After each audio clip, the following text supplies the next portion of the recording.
Réveillez-vous et dirigez-vous vers la fenêtre de votre chambre. Tout ce que vous y verrez est fait de matière, car la matière est omniprésente. L'air que vous respirez, le sol sur lequel vous marchez, et même l'eau que vous buvez, tout est fait de matière.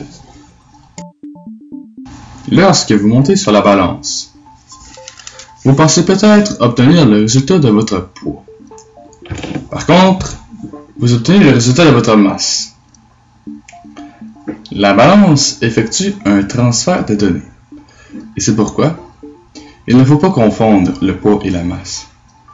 Ce sont deux choses totalement différentes, car la masse représente la quantité de matière de votre corps. Le poids, quant à lui, représente la force avec laquelle vous êtes attiré vers le centre de la Terre. Comme vous le savez sûrement, nous sommes constitués de molécules. Ces molécules, en se divisant, forment des atomes. Ces atomes, au fil du temps, se sont liés petit à petit et ont formé des molécules, comme celles que vous connaissez comme l'oxygène que vous respirez, et comme le fameux H2O, l'eau que vous buvez.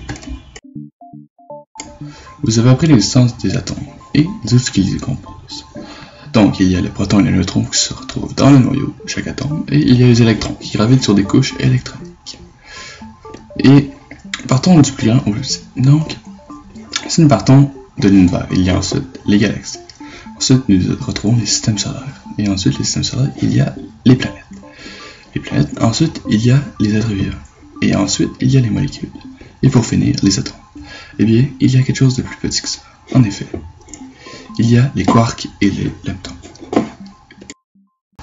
Eh bien oui, vraiment, ces particules auraient été les premières à naître dans l'univers. Outre ces particules, d'autres facteurs ont été très importants à la création de la vie. Donc, tout d'abord, il y a la gravitation. Celle-ci est l'interaction qui cause l'attraction réciproque de corps massifs entre eux, sous l'effet de leur masse. Et il y a ensuite la force électromagnétique, qui assure la cohésion de votre corps et gouverne toute la chimie. C'est elle qui attire l'électron à son noyau atomique. Puis, il y a l'interaction forte, qui unit les quarks ensemble, et donc les noyaux des atomes.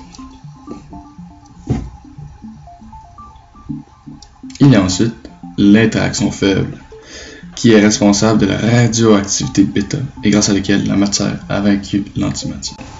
Si on mettait en ordre, par puissance de force, les forces, nous aurions par la plus forte la forte, ensuite l'électromagnétique, ensuite la faible, et pour finir la gravitationnelle.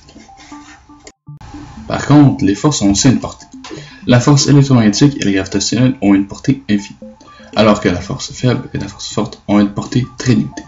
En ce qui me concerne, nous parlons en particulier de la force électromagnétique et faible. Pourquoi ces forces? Je vais d'abord vous mettre en contexte. Le but ultime des sciences a toujours été de réunir les théories sur chaque force, car au départ, elles croyaient qu'il y avait une force unifiée. C'est pourquoi, lorsqu'en 1960, le physicien américain Sheldon Glashow parvient à marier sur papier la force faible et électromagnétique, les physiciens sont aux anges. Mais ils doivent bien admettre qu'il y a un problème. Pour comprendre ce problème, vous devez d'abord comprendre son origine. Pour ce faire, vous devez savoir ce qu'est le modèle standard des particules. Ce modèle a été élaboré au début des années 1970. C'est le modèle qui nous aide le mieux à comprendre la façon dont les 12 particules fondamentales et dont les 3 des 4 forces de la nature sont reliées entre elles. Ce modèle explique que 3 des forces fondamentales résultent de l'échange de particules porteuses de force qui appartiennent à une famille plus vaste appelée les bosons. Donc, vous l'aurez compris, chaque force a son boson correspondant. Donc, l'interaction forte a le boson nommé gluon. L'interaction faible a les bosons W et Z. Et l'électromagnétique a le boson nommé photon. Les FT, ils pensent qu'il y a le boson qui se nomme graviton, mais ils ne l'ont pas encore trouvé. Nous en arrivons au problème en tant que tel, qui est le suivant. Donc, les physiciens savent que les bosons W et Z de la force faible ont une masse, alors que le boson correspondant à la force électromagnétique, le photon, ils savent qu'il n'en a pas. Et donc, ça peut sembler anodin comme problème, mais en physique, tout objet doit respecter un concept mathématique plutôt abstrait qui s'appelle symétrie de jauge.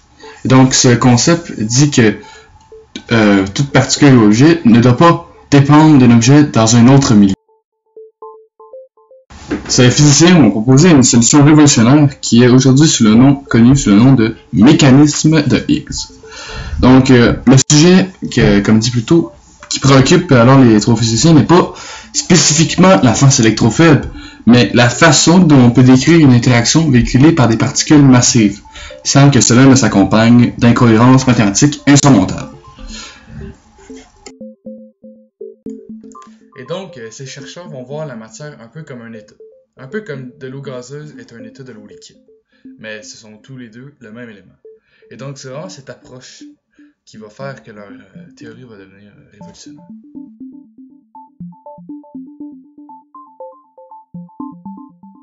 Ils ont donc postulé l'existence d'un champ qui balayerait l'univers et qui aurait sa propre particule, le boson de Higgs, et tout ce qui serait dans l'univers serait en contact avec cette particule, et cette particule freinerait leur mouvement. Et donc c'est ça qui donnerait notre masse dans le fond. C'est ces particules qui freineraient notre mouvement.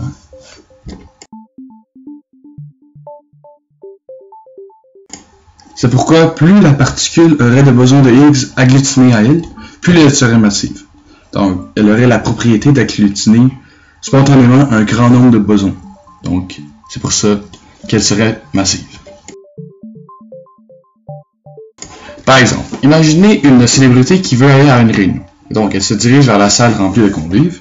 Et là, les convives vont commencer à lui demander son autographe. Et donc, elle va être freinée. Et donc, c'est un peu ça le concept du boson de Higgs. Une façon de voir le champ de Higgs, c'est un peu comme de le voir comme étant de la boue. Donc, imaginez une automobiliste qui tombe en panne sur la route. Eh bien, là, il n'y a pas de garage tout près, alors il doit pousser sa voiture. Et là, ce sera beaucoup plus facile pour lui s'il la pousse sur de l'asphalte que s'il la pousse sur de la boue. Et donc, la boue va un peu agir comme le champ et donc freiner son mouvement. D'ailleurs, en la poussant, celui qui la pousse dans la boue va trouver qu'elle est plus lourde. Donc, on peut tout voir la signification du champ de Higgs.